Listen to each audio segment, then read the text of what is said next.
computers, no filters. Let's step on the gas and see what happens next. It's raw horsepower. Raw horsepower.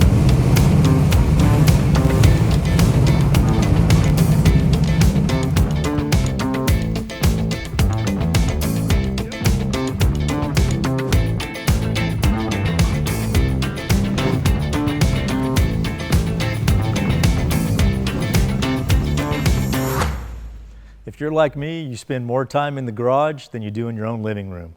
Hi, I'm Jim Guthrie. Welcome to Guthrie's Garage. Today, like a lot of our cars, this car has a big story. It's a one-owner, original car. He drove it until 1988 and then stored it in his barn and was at a family reunion, and one of his cousins told him about Guthrie's Garage, and he made contact, and it wasn't long and we had the car and started taking it apart, put it on the rotisserie and fixed some of its ailments from all the years of driving it. He definitely drove it. He enjoyed this car a lot. And he said, well, I want to make it more horsepower, better handling, and better stopping.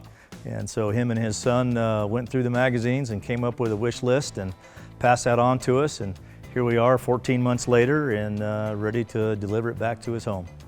So here's a few facts about the 1969 Ford Mustang Mach 1 that made it stand out. It replaced the GT as the performance flagship in 1969. Ford quietly dropped the GT trim. Mach 1 stepped in as the top-tier performance Mustang. Only available as a sports roof, not a fastback. Of course, we all call it a fastback. Ford called it a sports roof. No convertibles and no coupes. If it wasn't a fastback, it wasn't a Mach 1. Standard R-code look, even without the monster engine. Even base Mach 1 got the aggressive styling, the hood scoop, the hood pins, the blackout hood, whether or not they had the big engine. The drag pack option meant serious business. Had the 428, you get a bigger motor, oil cooler, and you get a 391 or a 430 rear end gear, which was screaming red line by the end of the quarter mile. All interiors were deluxe. Wood grain accents, high back bucket seats, and extra trim came standard. This was not a stripped muscle car. Rear window louvers became iconic here. While optional, those slatted louvers became one of the defining visuals of the late 60s Mustang. Competition suspension package tightened everything up. Heavier springs, shocks, and sway bars made it more than just straight line fast. It could actually handle, by 1969 standards, of course. It outsold the base fastback by a wide margin. The Mach 1 was so popular that it essentially became the fastback Mustang people wanted.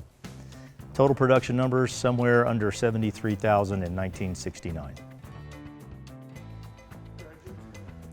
So for today, we have a guest friend of mine, Jim Costa, owner of Yearwood Performance. You know, when you do these kind of builds, plumbing is a really difficult thing to do. Yearwood Performance, they're my go-to guys.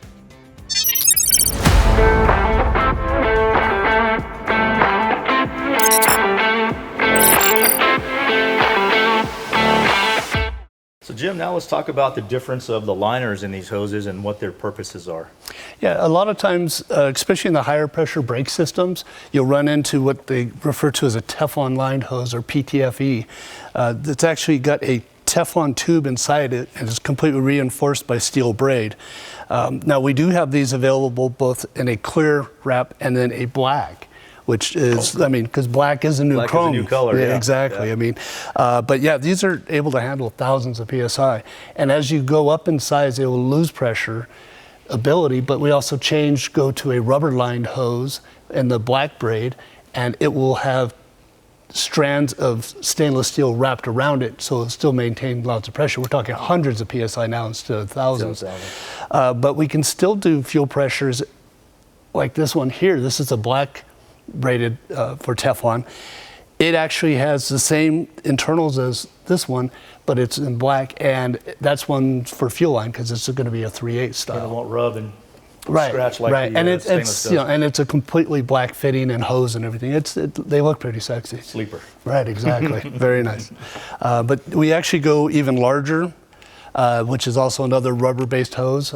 We have it in both the stainless steel and the black nylon braid, which is the one with the shiny ends on it. But yeah, these just simply screw apart, come back in. These are great for oil systems, cooling systems, things like that. But primarily what we're looking at here is like a pre-made brake line. We have these anywhere from 9 inches to 60 inches, already pre-made. And what's cool is they go right into the side of the caliper, right in here, we have an adapter fitting that will convert it over, screws right into it. Something like that right there. Yep, exactly. Yep. So, and we have these fittings available in aluminums and stainless steel, because I know that's your preference on all the cars that you build. Right, So, absolutely. right? I don't like aluminum in brake systems. No, It's exactly. a race car thing. Right, yes, too easy to break. Too easy to break.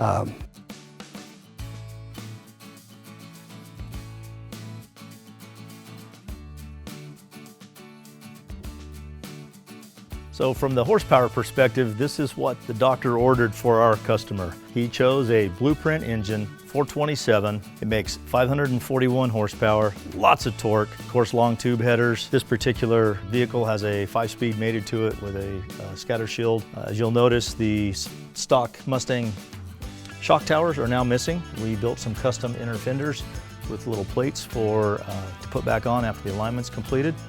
You'll see that there's no hoses and there's no wiring in the engine bay. That's because the AC lines go up in the firewall, up in the fender well, and so does the wiring. Everything is hidden, even the windshield washer bottle is up under the fender. Brake proportioning valve to proportion the front rear brake bias on the 4-disc brake system. Power steering and air conditioning.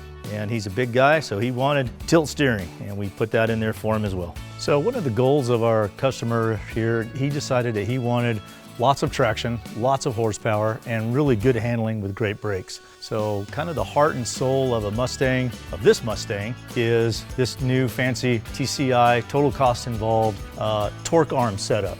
It transfers the torque from the rear end all the way to the center of gravity of the vehicle. Of course, the leaf springs are now replaced with trailing arms. It's got a panhard bar. The entire chassis has been stiffened with this center chassis stiffening, and then we roll to the front for safety. You've got a scatter shield here, and then we have the double wishbone style, again, TCI front end.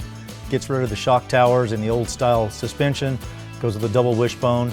It's got the coilovers and also a sway bar, and there is a sway bar on the rear as well. So this car handles very well, and it puts down the traction very well.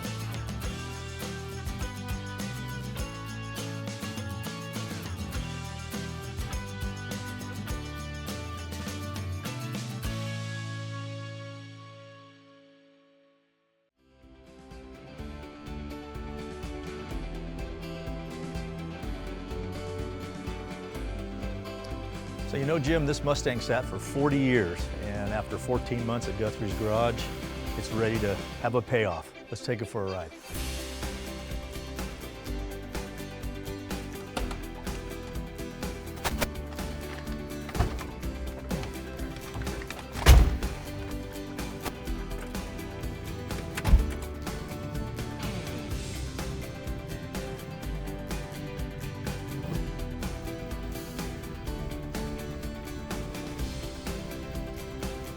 When you have cars like this, you definitely want to protect them. Ranchers use fences to protect their cattle. I chose DEFCON to protect my stable of Mustangs. We at DEFCON Securities utilize the highest grade technology to protect your favorite assets. From our comprehensive alarm system, sophisticated access control, and our 24/7 live monitoring, we are the best solution to protect you and your property. Feel free to give us a call at DEFCON Security Technologies, 505-363-9127.